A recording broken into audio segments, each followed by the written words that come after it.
আজকে আপনাদের সামনে আমি শুদ্ধ করে কইতে হবে, শুদ্ধ ছাড়া হইতো না।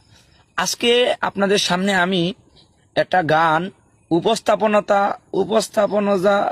উপস্থাপনতা করব।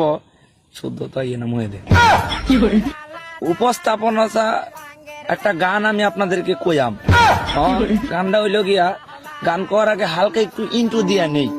হালকা বাতাসে লুঙ্গি আকাশে দেলারা চিনি সারা সান্নি ডগডগাইতাছে, কুত্তায় জমিনে কের কেরাইতাছে। তাইলে গানটা কইলাই। গুরু গর বানাইলা কি দিয়া, গুরু গর বানাইলা কি দিয়া, জজ্জা জজ্জা জ্বালানা কি, জজ্জা জজ্জা জ্বালানা কিছু নাই। জজ্জা গুরু গর বানাইলা কি দিয়া, জজ্জা